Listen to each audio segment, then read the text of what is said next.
This is Amy Poehler. My new movie, Disney and Pixar's Inside Out 2, is coming to theaters June 14th, and it's making me feel joy and sadness and anger, definitely some disgust, and I think a little fear. But I'm also feeling these new emotions like anxiety, embarrassment, envy, and ennui. It's what you call the boredom. Okay, that one was weird. It's gonna be the feel everything movie of the summer. Disney and Pixar's Inside Out 2, rated PG. Parental guidance suggested. Only in theaters June 14th. Get tickets now.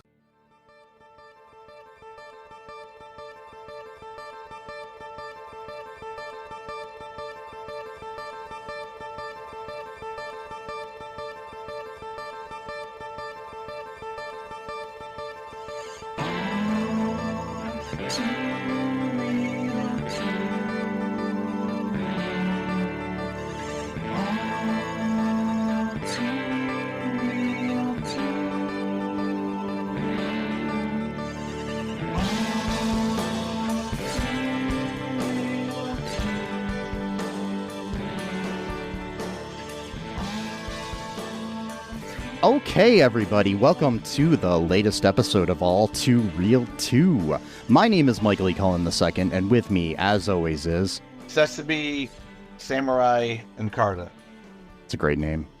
So, between last week and now, did you, take some, martial arts, lessons, or, some kind of, samurai lessons or anything?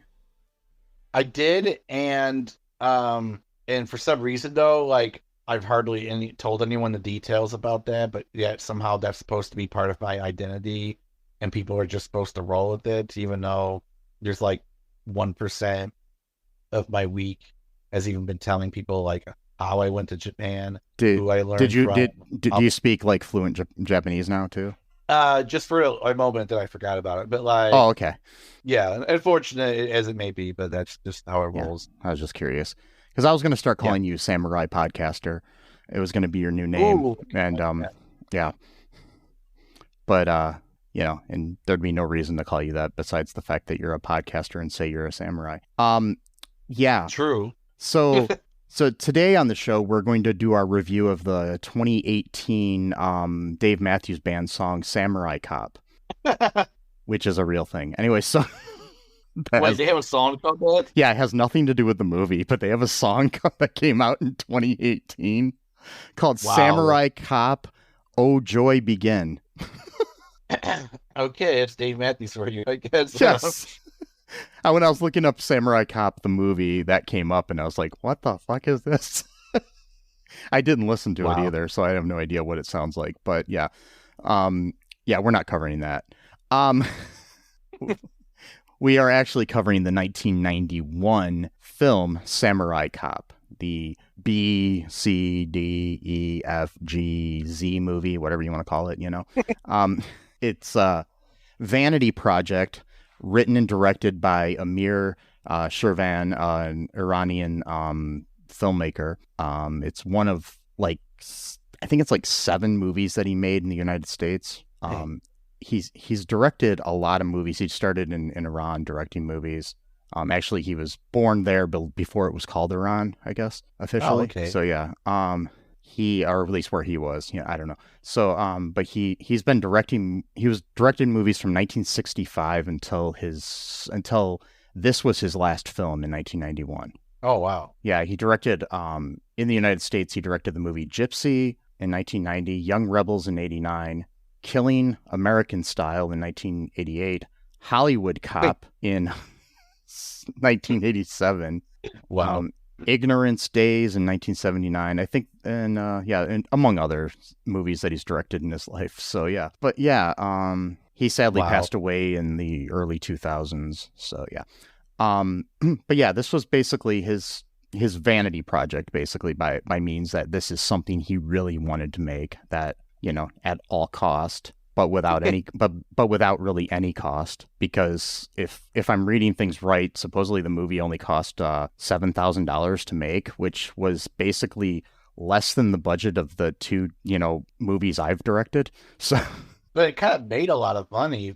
I mean, didn't it? The box office is $384,000. So that's a lot in comparison to the... And I don't know if the box office just, if it includes re-releases and stuff like that, because it really didn't get its major presence of fame in the United States until the 2000s, really. Mm-hmm. Yeah. So yeah, when it started getting made fun of and stuff. So yeah, it's one of those movies. So it definitely fits our category of so bad it's good. Yeah, it's interesting. So the movie stars Robert Zadar as Yamashita. For some odd reason, he has a Asian name, even though Robert Zadar was not Asian. Yeah. Mathew Karedas as Matt. He went by Matt Hannon at the time, which is actually his real legal name, but then he changed his name later. So yeah, as Joe Marshall, aka Samurai Cop. We have Mark Frazer as Frank Washington, his partner, and then we have Janis Farley as Jennifer, Melissa Monroe as Peggy Lee Thomas. We have an actress named Cameron as a female henchwoman. We have got Gerald Okamura as Okamura. They really went all out on giving him a name. Yeah, Gerald Okamura and Mark Frazer are my Facebook friends. So if you happen to be listening to this, hi. Anyway, so if you want to be on the show sometime to talk about the making of this movie, I would love to have you on because that would be fun to talk about. We've also got Cranston Komuro as Fujiyama, the big bad leader of the Katana gang, among a cast of dozens. So yeah. Anyways, initial thoughts here. Actually, let me read the quick IMDb synopsis of this movie. Joe Marshall and Frank Washington are two tenacious police detectives who seek at all costs to stop the Katana, a renegade Yakuza gang composed of violent and sadistic killers who want to lead the drug trade in Los Angeles. Okay, so your initial thoughts here, Sesame, of this brilliant film. I would just say disorientation. Yeah, I just feel kind of disoriented. I watched half of it last night before I went to bed. Probably not the best idea because, I couldn't concentrate very well. And then the next half about an hour and a half ago, and I liked it. It's just that it was very disorienting because there was like some weird cuts here and there where like it just seemed like it was like a different part of the movie would just like randomly show up, Yeah, there's reasons for that, but yeah. Okay, because like the music would change all of a sudden too. Like they'd be playing one song, and then it would like do like a quick cut to another scene, and suddenly they're playing like completely different music, but like it didn't really fade in. It's kind of like it was just kind of like put it in place or whatever. But I did like the campy style to it. This is a very specific era of cinema. Yeah. Even if it is like a quote unquote B movie or whatever.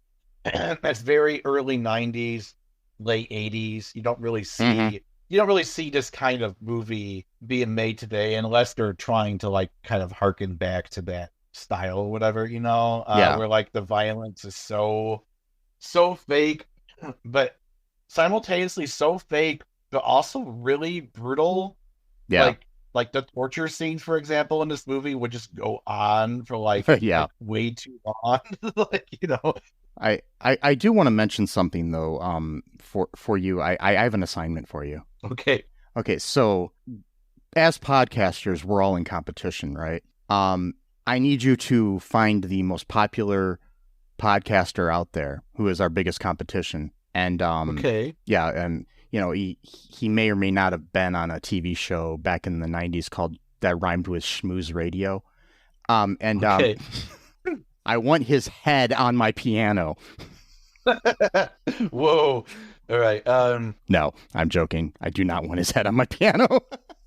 That's not death threat. You just want him to like put his head down on the piano. Yeah, I just want him to come over and hang out.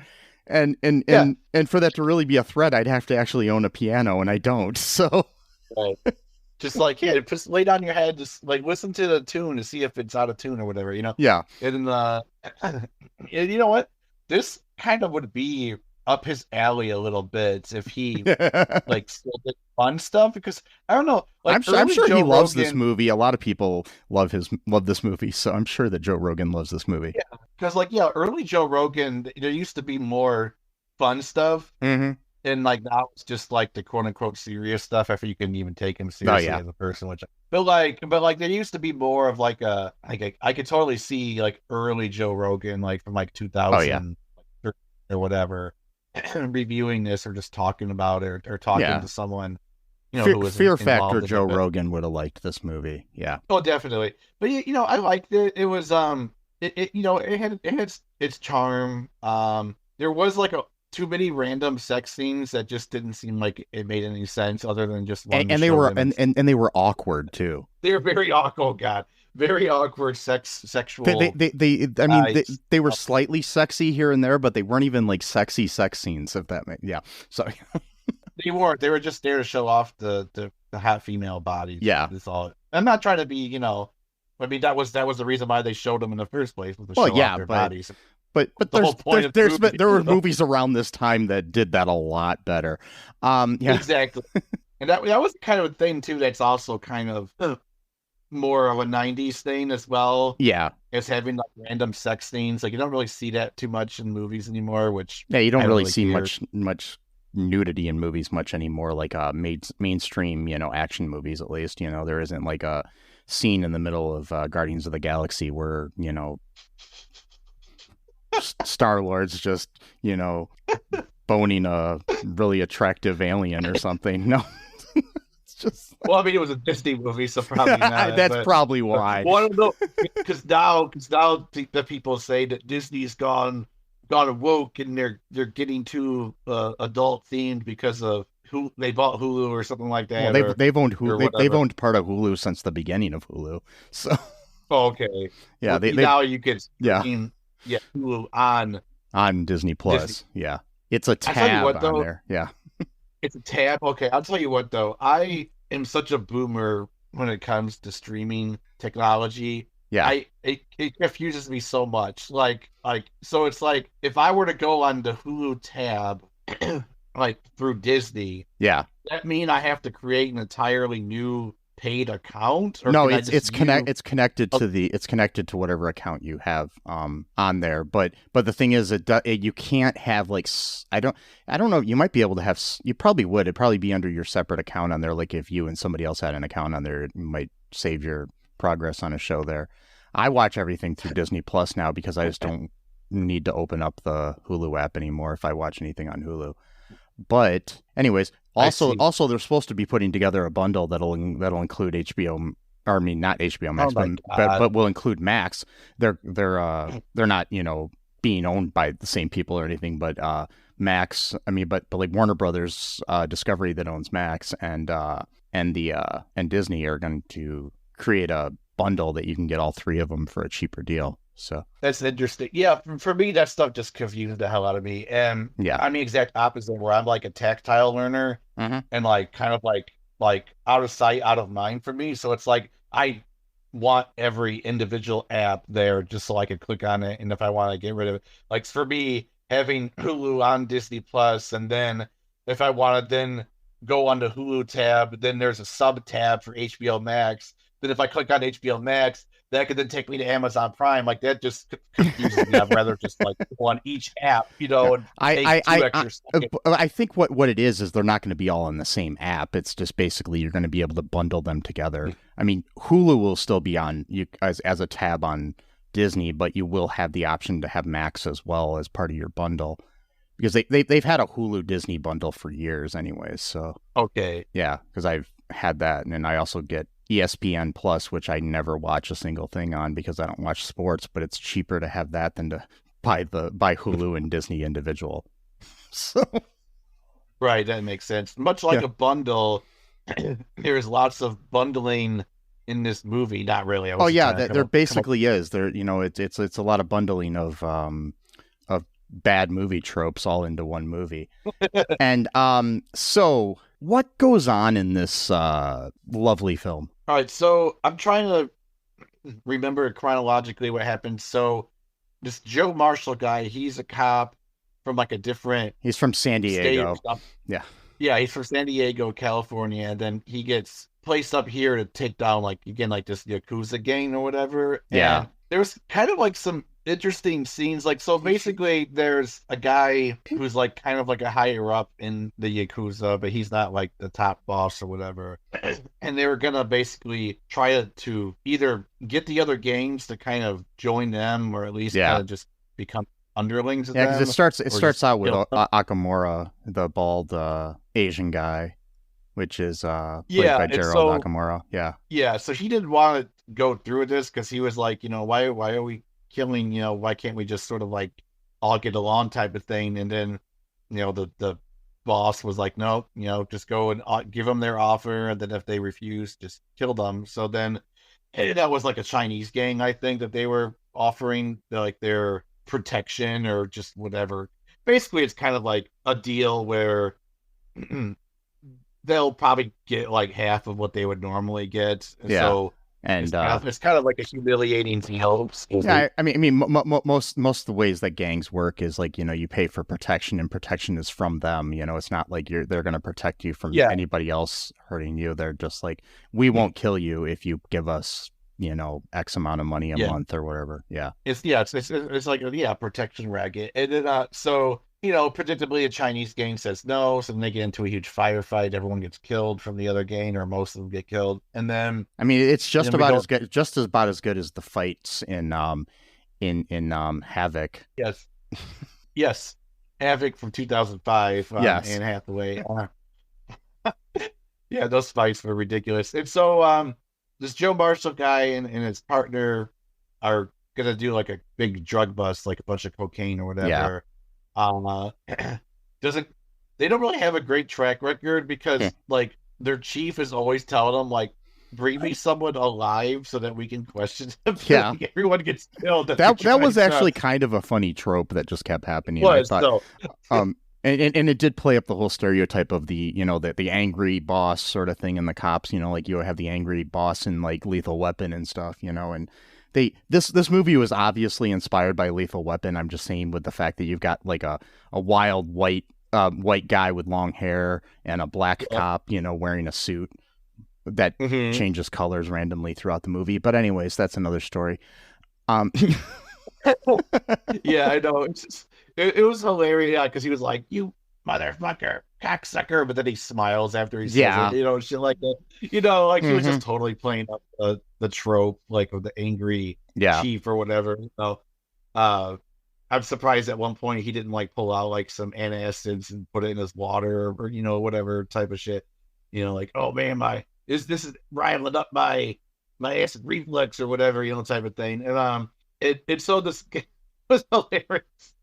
So they end up shooting the driver of the van because they already went through the deal and now they're driving off. So there's a police chase going on, and then they end up shooting the driver, and the driver ends up crashing into a boulder or something. And then the one guy runs out. He's like completely engulfed in flames, like just screaming. And it's funny because he screams really weird, but even when his mouth's not moving. But but also when he was driving the van and we saw close-ups of him, he was like a middle-aged guy with a mustache and grayish hair. And when he was on fire, he seemed to be about 10 or 20 years younger and have dark hair and no mustache. Well, you see, that's what happens with flames. See, fire actually makes you younger. Yeah. So that's going to be a new longevity trend on TikTok, is setting yourself on fire to like de-age yourself by about 5-10 years, depending on how long you could endure the pain of the flames. No, don't do that. Do not try that at home. I hate to even say that these days, where you would have to actually tell someone, don't set yourself on fire. Warning, any advice we give on this podcast, don't take. Right, because we are an advice podcast. I forgot about that. Because one of our fans told us we were, and so that's what we have to do now. But and so they end up covering him with a blanket and stuff like that. They want to question him later on, but then the boss of the Yakuza guy is like, no, like we don't, pretty much anyone has to either be killed or silenced by us. Like we can't have any of our people be captured, basically. So he tells like his loyal foot soldier lieutenant, I don't know what you would call him, pretty much just like does anything he says without questioning his authority at all. Like, Robert Zadar's Yamashita. Was that who you're talking about? He's like his second in command, I guess, or something. But he never. I was kind of hoping a little bit for like a heel turn at some point where he was like disagreeing with some of the boss's decisions and like arguing. But no, it was just the whole movie. He was just his faithful servant. I was like, okay, it kind of, I don't know. And this was kind of the start of Robert Zadar doing a lot of movies just for the money, I think, too. So it was kind of. Oh, I see. Yeah. But yeah, I think you had to be talked into doing this movie too. So yeah. Oh, really?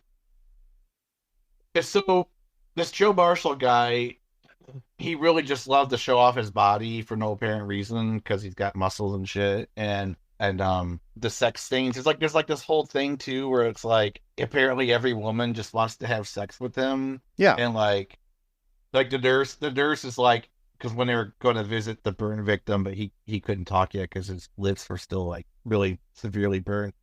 And she's like, hey, do you want to fuck me? And it's like, and he's like, yes, I do. Or like, the weirdest dialogue ever. And then she grabs his junk, and it's all like then she like sexually humiliates him right there in front of Frank, who is like his partner, and he's like, and Frank has this like awesome like look on his face like this, ooh, like what the hell's going on? I know, he's like oh, are you circumcised? And he's like, yeah, yes I am.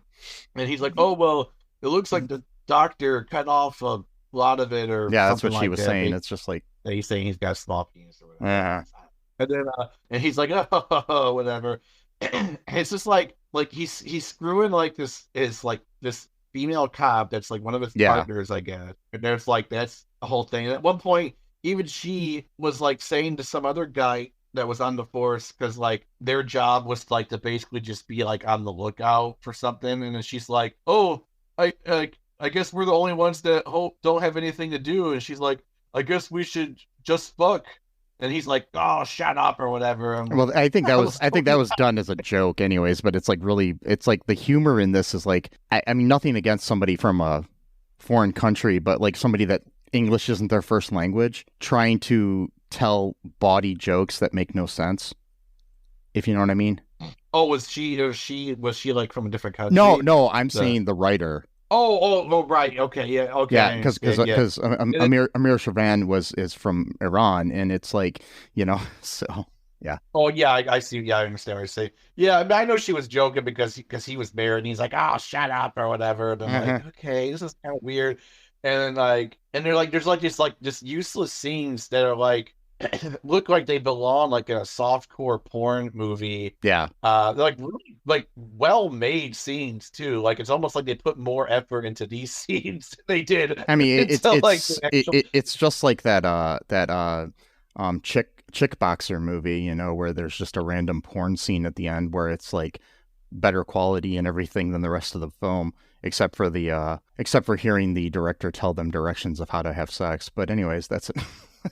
I mean, in that one, that was just full penetration. I was just like straight up regular porn. Yeah. I mean, this one at least more softcore. This was like Cinemax porn as opposed to yes, Penthouse porn or something. Yeah. It's more artistic. Yeah. It was more for the art value of just these awkward sex scenes that were like at one point. I know I'm skipping ahead around, but like we don't have to. I'm hoping everybody that's listening to this actually watched the movie, so we don't have to necessarily break down every scene of this movie. So you don't have to we can just talk about it. We don't have to go through the logical order of things, because I could not do that anyway, because I don't remember all everything. Yeah, me either. Order. But there was one scene where what's the guy's name, the henchman of the top boss? The Robert Zadar's character? Yatashi, or is it Yamashita? Yamashita. There's a sex scene where he's fooling around with the hench woman. Yeah. It was like a red-haired woman. And like the way they were kissing was just like, oh, like it was really like, awkward. It was like I could not. It just felt like we're just doing this because we're being told to do this in this movie. There was like no passion behind it at all. It was just really weird. Yeah. It just, thankfully, it was broken up by a phone call within the movie itself. Yeah. I'm like, oh my God, yeah, thank God. And then it's like the top boss. I forgot I keep calling him the top boss. I'm not sure what it is. The main boss, his character's name is Fujiyama. It's Fujiyama is the full character's name. So wait, his name was Fujiyama. Yeah. Okay, well that's I mean, sometimes you have a name that's similar to the first name, similar to the last name. Yeah. He's got a funny thing about Fujiyama, Cranston Komuro had never acted before this, and I don't think he's ever really acted since, except for in the sequel. He was like just found out in public somewhere by the director, and he says, you have to be this character, and he didn't want to do it, and he especially didn't want to do it if his character's name was Fujiyama. God, he said, but he ended up doing it. He totally didn't want to do the movie, so but he was convinced somehow. Those are the best actors to find to do a movie, because you don't give a shit, but like because of that, there's not like so much pressure. And like, honestly, he was one of the better actors in this movie. Not that it was hard, but I'm just saying it was. No, I'm saying that's like I remember the one you guys wanted me to do one line in Pi Day Die Day. Yeah. And I don't consider myself to be an actor. I know that you think I'm a decent actor. I don't see it, but I'm glad that you see me that I don't. But like, so like because of that, I don't really feel any pressure to like. I'm not saying like I will intentionally do a bad job. I'm just saying that like I don't feel the pressure of like, oh, I see myself as an actor, so I have to be really good at this, and so it kind of. And a lot of the people in this movie, I think, had the same kind of attitude, but like without any kind of talent. But there is Matt Hannon or Matt Karedas, who played Joe. He got so sick of this movie while they were filming that at points he was just like messing up the way he said things, hoping that he wouldn't have to do it anymore. That's hilarious. So yeah, that's awesome. Yeah. There is one point too where the police chief, like, they didn't even do like a double take, like he's like, get this Japanese like. Yeah, they stumble over things. I mean, they had to have. There's also like, I mean, from a filmmaking point of view too. There's like so when you're actually shooting on film, which this was filmed on, you want to cut the scene. Say cut on the scene, and then let the film run for just a few more seconds. I think they were cutting right after the people said lines, because what happens is when you stop the gate on the film, some light gets leaked in. So sometimes from one shot to the other, there's like these like weird light things, like and I mean throughout the whole movie, there's no color timing, which means that the color doesn't match from one shot to the other. So it. Oh, okay. So like basically one camera angle might have more of a bluish tint to it, where another one has more of a yellowish tint to it, and you're supposed to be in the same place, so they should both have the same tint to them. So that there's a lot of bad color timing in this movie, and I think there's different stocks of film being used too from time to time, so it kind of, the quality of the film isn't as good in some shots from another. And I do know a lot of background from it too, that they've shot a lot of this movie months and months apart in different locations in same scenes. Like there'd be a scene that they shot literally like 40 miles away. They'd shoot one part of the scene, and then they'd shoot other parts of the scene. Like the fight scene with Okamura and Joe Marshall was shot in two different locations that look nothing alike. Wow. At two different times. And here's the big thing about this movie that is really noticeable, that the film's been shot at different times. According to trivia, lead actor Matt Hannon cut his long hair very short 7 months after filming Rap, while he was looking for more acting work. And then director and screenwriter Amir Shervan called him back for some reshoots. Shervan was furious that he had cut his hair, and immediately went out to look for a wig. Unfortunately, he was only able to find a woman's wig that looked nothing like his actual long hair, and He agreed to wear it. You can tell completely during the whole thing. And there's even a shot where in one of the fight scenes where the wig is actually taken off of him for like a few seconds on screen, revealing his short hair. So yeah, But that's the thing. It's like he would tell people that they were done shooting, and then he would start to edit and realize that it's not done. But then he would wait several months and then try to get the people back together, and people were starting to refuse to work on it with him at times. And well, yeah, it's like you're saying the job's done. I mean, it's like yeah, and I don't think he was offering to pay them more. And the way he got the way he got the leads back was he was saying that I won't give you the footage for your acting reel. Oh wow. So, because they would need the footage if they want to try to get other jobs. You want to have, footage from your previous projects to show people that you actually have the ability to act on camera and whatnot. So, yeah. Right. Yeah. So it's kind of funny that basically there's a lot of things. And another thing, while I'm on the topic here, I know we're kind of all over the place in this episode, but that's okay. This movie's kind of all over the place. They also went back to do a lot of, almost every shot in the movie was done with just one single take to conserve film. So a lot of bloopers and flubbed lines were left in the final cut. Another thing we have is the fact that the budget for the film was so shoestring that the cast members had to wear their own clothes and drive their own cars to save cost. Mathew hated working on the film. He stated the look on his face in various scenes, including the restaurant monologue, showed his disgust. So if you look at him in the close-ups, you can see the disgust on his face. A lot of the stuff was like later filmed, like close-ups were filmed in completely different locations, which is possible to do. I've done it before in movies where you don't have to, if you can get somewhere that looks similar, you don't have to shoot the close-ups in the same place. But you can tell sometimes in this that they're in a completely different building. There's shots that'll go like different locations seem to have completely different architecture from one shot to another. Like you'll go into a building and you'll be in like a desert area, and then all of a sudden you're in a garden area. Different things like that in the movie. Also, they filmed the thing with mostly either bad or no audio, so they had to come back and like ADR most of the dialogue, which is additional dialogue replacement. Mm-hmm.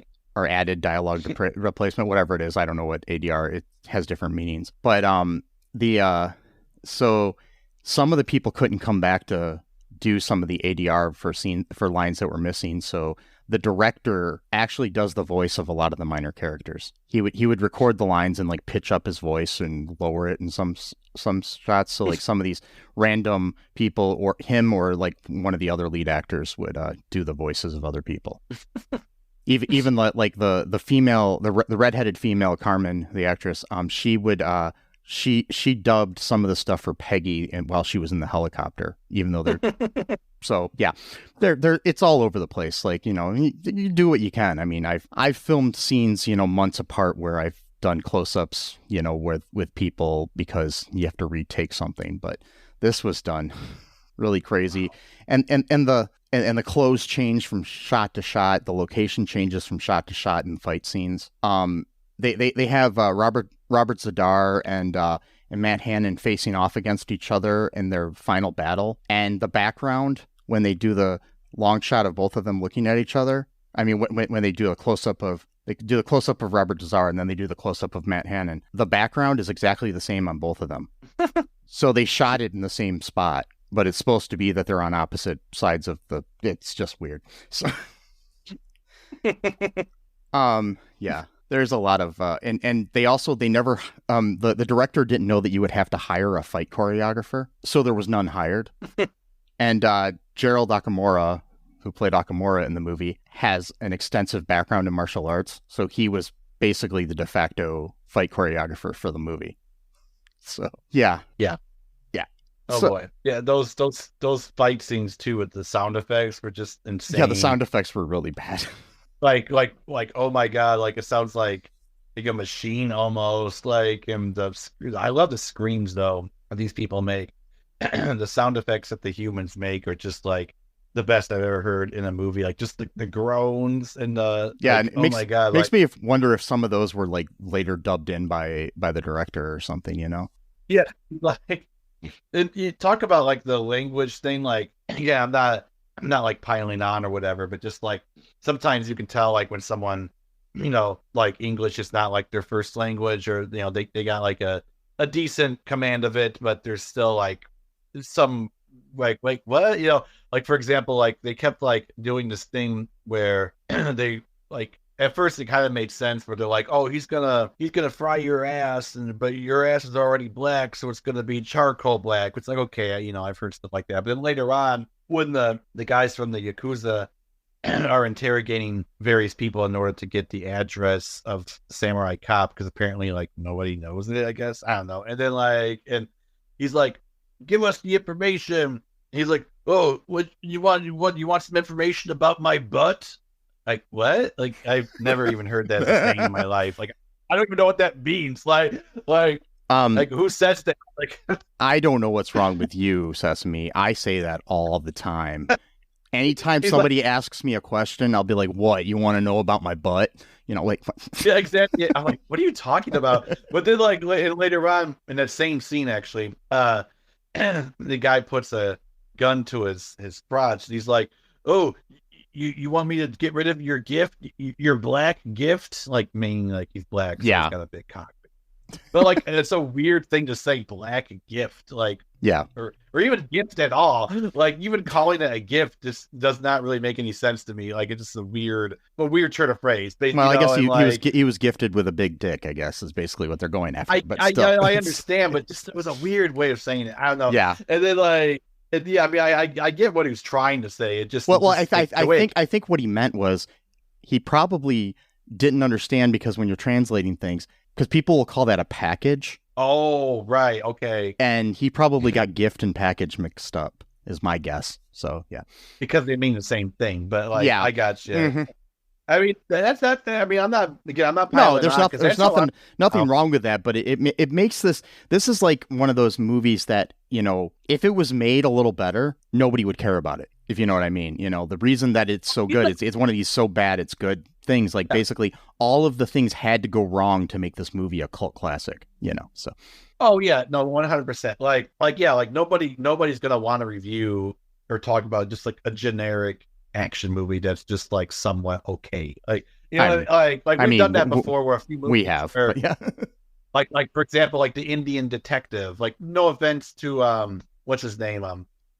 Peterson, Russell Peters. Yeah, no offense to Russell Peters, but just like as a comedian and an actor, but like that show was so bland, it was like there was just nothing to talk about. Like, you know what I mean? Like, yeah, at least the pilot. I mean, I didn't watch the rest of the season. Me either.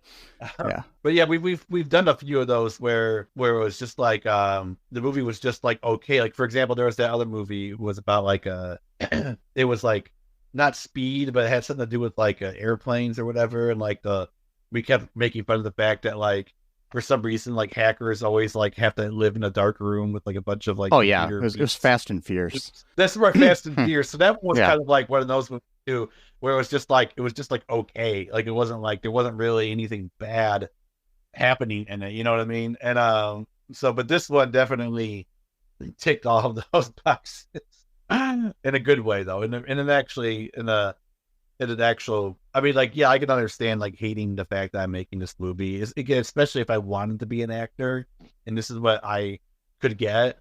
Yeah, I would just be like, I'm sorry, I misspoke earlier. Crystal Lane is the redhead. I don't know who the other one is that I've mentioned. She's a henchwoman, so I assumed it was her, but it's not. So yeah, she's just listed as a henchwoman. So yeah, she just yeah. And there's so many weird things too about this. Other weird lines, like the black gift and the information about my butt. There was a few other ones I can't remember right now, but they like it just kind of made me do a double take. Like, wait, did I hear that correctly? I got to go rewind it and see. But some of the lines that are just regular lines are delivered in such a way that just made me laugh. Like, for example, like because you were talking about like the final fight scene. So like our guy, Mr. Marshall, wins the fight in what's his name? Yakatashi? I always forget his name. Wow, now I'm forgetting his name too. I think it was Yakatashi. Maybe not. It's Yamashita. Yeah, sorry. Yamashita is like, all right, kill me because, you know, I'm a samurai and therefore you have to kill me because, you know, you preserve my honor by giving me a worthy death or whatever type of thing. And then so like Joe Marshall's about to cut his head off and kill him. And then like right as he's about to do it, his partner, I forgot his name. He's like Frank. Yeah. Joe, no, what's that? Oh, Frank is the partner. Yeah. Yeah, sorry, Frank. Frank is like he's like standing by watching this whole thing take place for like 5 straight minutes because this fight scene just went on forever. And then he's like, "Joe, don't do it. You're a cop."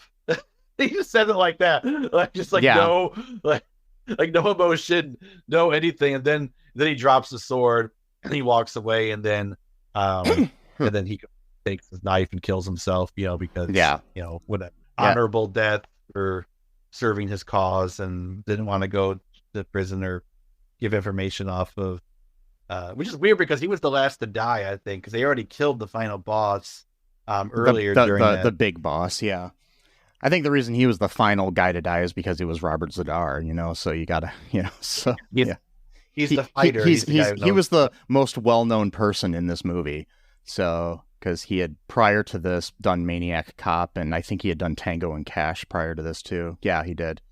Yeah, because he plays like a guy in prison in Tango and Cash. Like he was on his upward, climb in film before this movie. And then this movie comes out, and he's like, "God damn it!" but then I mean, the thing is I think he could have been a lot better. But I mean, a lot of things came to it. He has this like unique look to himself, because Robert Zadar, if you don't know, has like a big chin and face and everything. He has this condition called cherubism, or where his face continues to grow, like, and as he got older, it still kept growing. So it was probably kind of hard to get roles from time to time because of that. You're not going to be the leading man in a movie. You're always going to be playing probably a bad guy or something, and so it's kind of hard. And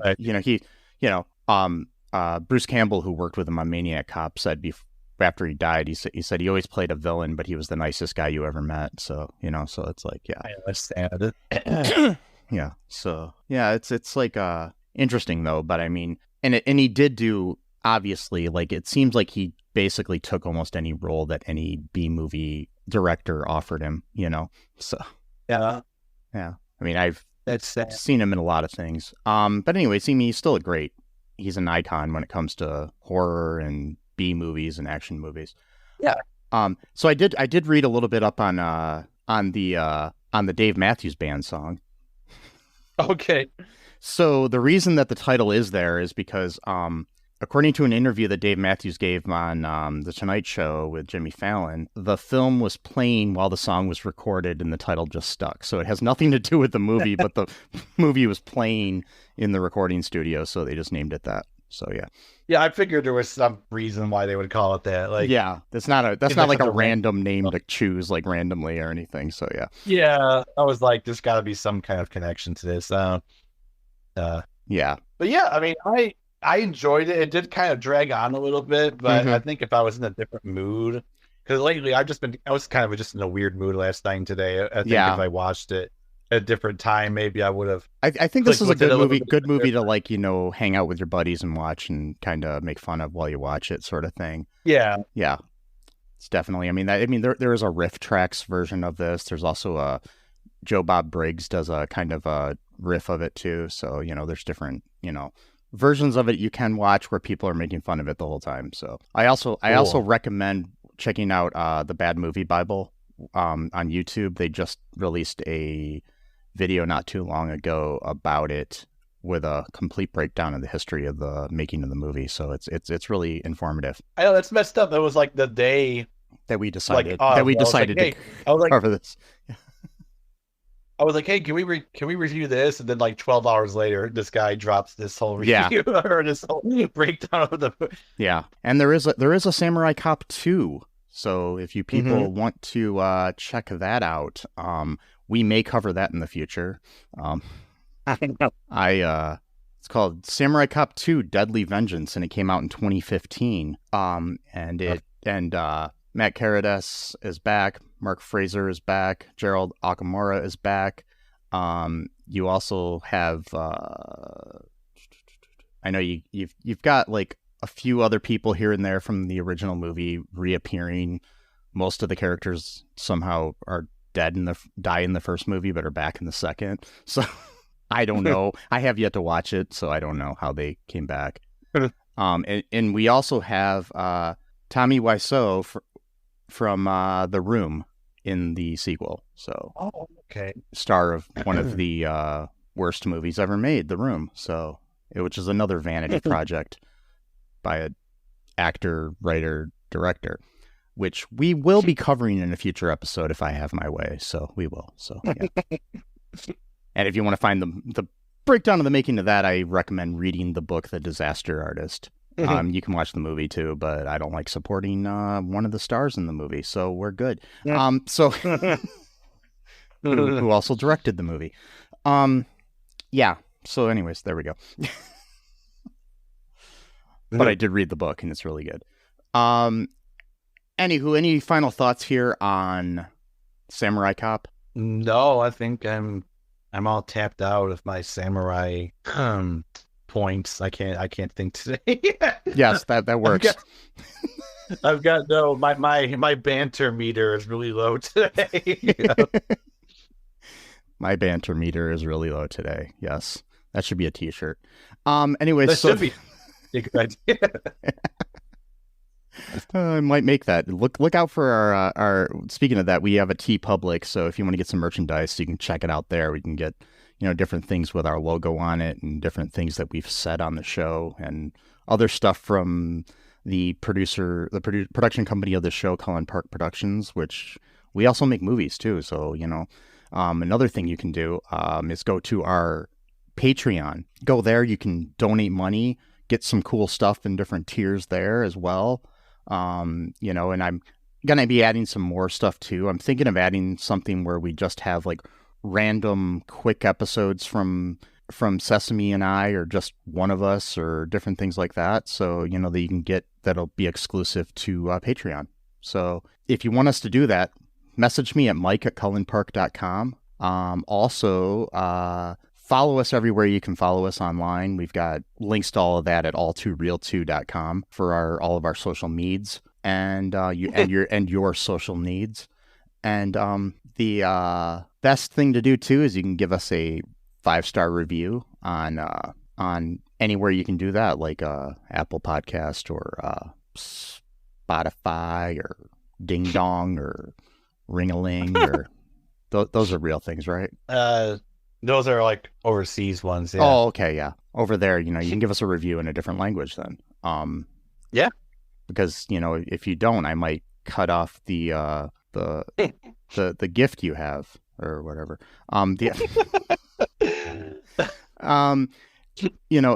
one other thing you can do is just tell people to listen to it. Share the show. Do that. If you're walking down the street with your samurai sword, tell people to listen to the podcast. They might take you more serious if you have a samurai sword in your hand. They will. They will. I mean, I can't guarantee you won't get arrested for walking around with a samurai sword in downtown wherever you live. But whatever. But just remember, folks, that I love you.